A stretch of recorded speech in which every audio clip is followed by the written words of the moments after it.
Hey, my name is Rhonda, and I just wanted to tell you a little bit about what I do.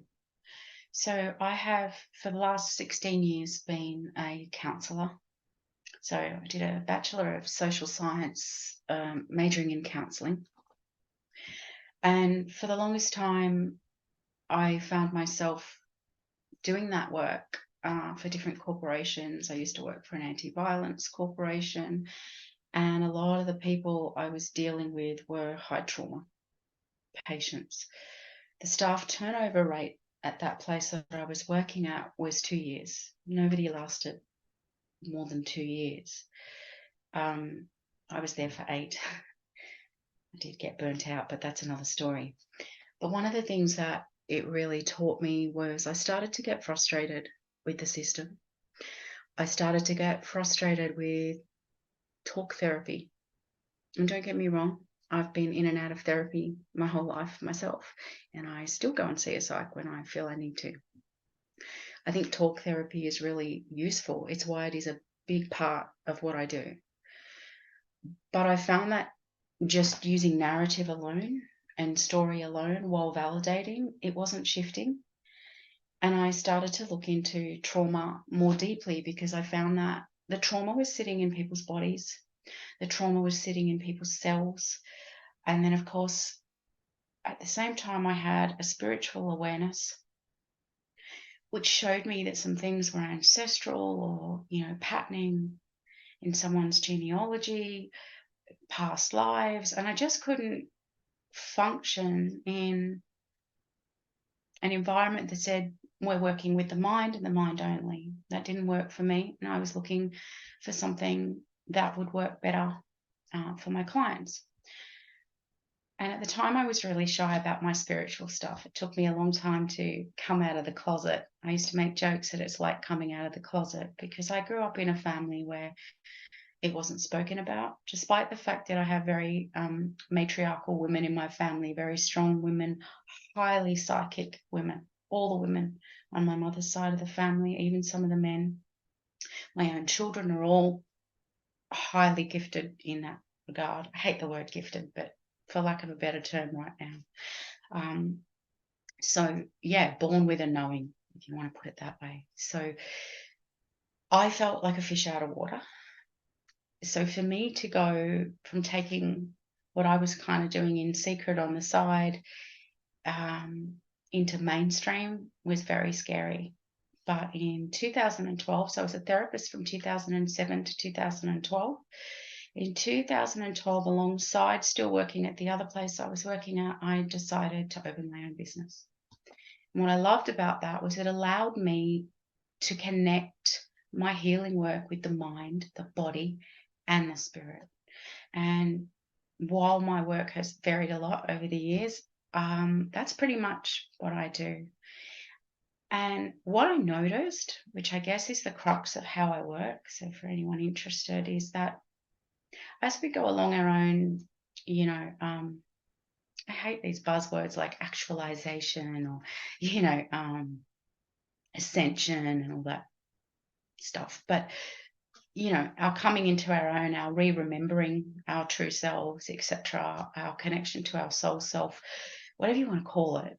I noticed that the more we healed our this life wounding, our pain in this life, once we'd done those layers, then more layers would present themselves, the more complex layers, the past life layers, sometimes, of course, that's not true. We see in really young children trauma that is clearly from a past life. So, what I really like, love being able to do is that if I'm working with someone, my first point of call is their childhood. So, I do my own version of a timeline therapy, if you like. So I look at the key things in someone's life, the key traumas that they remember. We start with what they remember, what's conscious for them, and we rework through that. So the narrative is a part of it. Then I started adding somatic experiencing to that because most people who have trauma are disassociated from their body. I spent years disassociated from my body. I had childhood trauma that I completely blocked out and started to remember at 14. which really threw my whole world upside down. So that's another way that I feel is a real blessing, to be able to have the conscious stuff plus so in the mind, body, and the spirit. So we work somatically, we work with the mind, and I do work with the mind a lot. And the reason for that is, after I had done all the, I guess you want to call it love and light stuff, spirit was like, hey girl, it's not all fun. Let me show you the other side. And let's just say I had some pretty hardcore initiations with the dark side and the entity side. The plus side to that is I don't have any fear of that anymore. So it's great. It's like whatever comes into the session with a client, I'm like, oh, cool. There's that. Let's remove that. And I like, my work has a bit of a teaching element to it, because I like to be able to let people know that I don't want to just remove. So if you came to me with an entity, I don't want to just remove the entity for you, because just something else will just take its place. We need to look at the wounding. Why is it there? What is it attached to? Is it attached to self-hatred, self-worth issues? Where did that first appear in your life? Is it this life-based? Is it past life-based? And I did study Incan shamanism for 8 years. I did 3 directions of the medicine wheel and decided to stop. Unfortunately, the people, the organization that I was learning with, I just felt the whole thing was out of integrity. Later, on a trip to Peru, I learned that it was not fully authentic. That's another story. But what I did learn from that experience, apart from shifting immensely in myself, even though I never actually used their version of healing, I've always stuck to my own, I learnt the basics of things like soul retrieval. I had already been doing hypnotherapy and past life regression, and I had studied to become a trauma-informed therapist. So the pieces missing for me were the more esoteric pieces, and the hard part for me to integrate was that everything I have ever done, bar the therapy side, the traditional therapy, is stuff that has just come to me. I don't know how. I don't know where it comes from.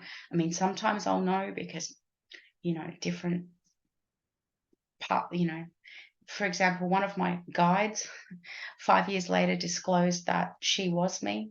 She was, in fact, my higher self. She didn't tell me it was me until I was ready. Some of my animal guides, I then found out, were also aspects of me, soul fragments of me. So everything I've had to do, I've had to rely on my sense of trusting in myself, which was not an easy journey. So, I guess you could say I am a late bloomer in that regard, because I spent the first few decades hiding the fact that, well, at first I didn't even know.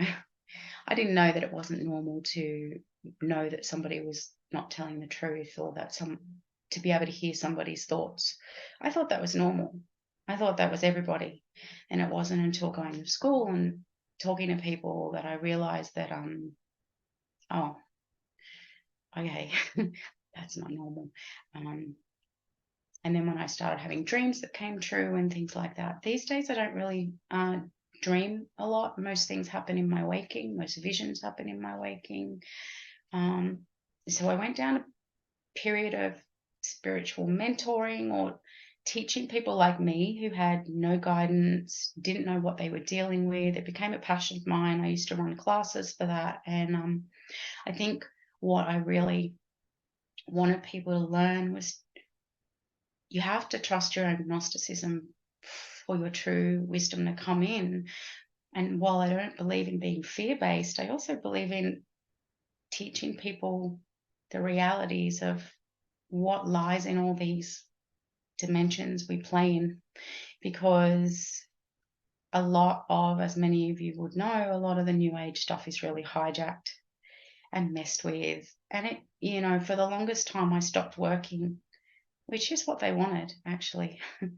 They made me so unsure and so frightened of hurting other people that I just stopped doing anything spiritual at all and stuck to the counseling only for the longest time.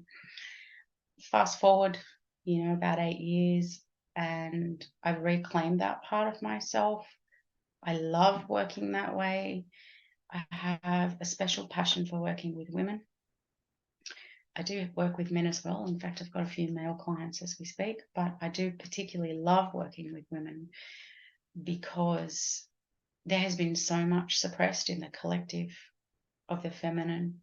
And I'm a big fan of inner alchemy and teaching people how to really work with the feminine and masculine aspects of self. And it is my belief, this is just my belief, but it is my belief that the feminine must be healed before the masculine.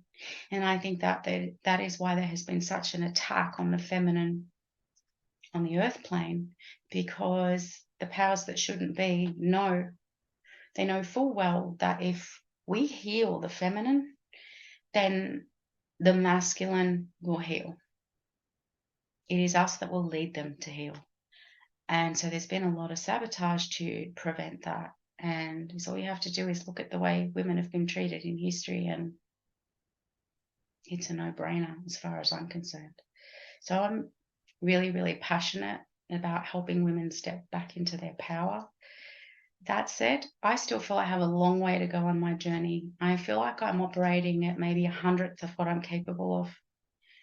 And I don't mean that in an arrogant way. I genuinely have been shown over and over again that I haven't reclaimed a lot of my power. And even though I still feel that a lot of the work I do here can be very powerful, I always look at it like a collaboration. It's not really me doing anything, it's me facilitating. And I believe that's what healing is. It is a facilitation of the other person coming into their own power through their own wisdom.